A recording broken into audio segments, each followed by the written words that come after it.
Okay, folks, here's a quick review of the Mace Windu figure that was produced by Hasbro as part of the Star Wars The Black Series 3 3/4 inch line of action figures.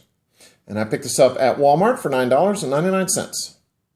Now, the articulation joints on this figure moved pretty well right out of packaging. Mace has articulation joints in the shoulders, the elbows, the wrists, the waist, the hips, the knees, and the ankles. His head also moves up and down slightly and can turn 360 degrees.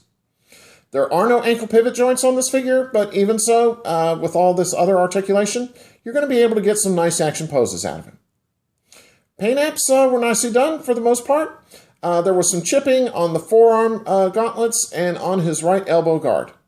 His uniform kilt is made of a combination of cloth and plastic. So let me pause here, zoom in, and I'll give you a closer look as to what Mace Windu looks like.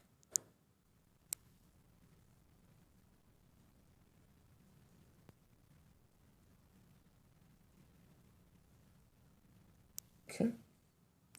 And as you saw, the facial area looks very much like Samuel L. Jackson. And I thought that was a nice touch on Hasbro's part. Anyway, Mace Windu came with 3 accessories, so let me pan down real quick and I'll show you what they are. The figure stand that you see him standing on was not included in the package and was purchased by me separately from smalljoes.com.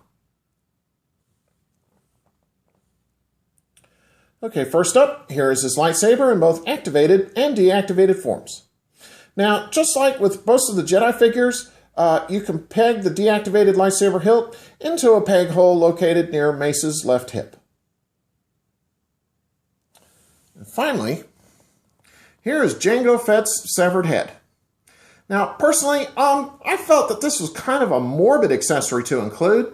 And unfortunately, as you can see, there's a little bit of a paint splotch that's quite noticeable on the facial area. And this helmet is hollowed out. And I'm going to pause here for just a moment. I'll show you that. See, it's hollowed out. Put that back. Give you one last look at what this helmet looks like. Okay. Back to the figure itself. What I'll do now is a quick 360 of Mace Windu for you and let you see what he looks like from all sides.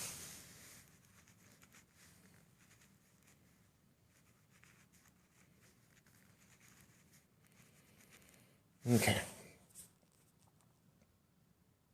So overall, I'd have to say that this Mace Windu figure is a good one, and I do like it. There were some minor paint app issues on him, but I felt that those issues weren't terribly distracting. The Jango Fett severed helmet, that also had a paint app issue on it, as you saw, and the articulation joints all moved pretty well right out of the packaging, too. So therefore, I think Mace Windu should get a great recommendation. This is yet again another nice addition to your Star Wars figure collection, and I suggest that you pick him up if you see him in your area, and he'll go well with your Jedi Knights. Okay, on that note, take care and stay tuned for my next review. Have a good one.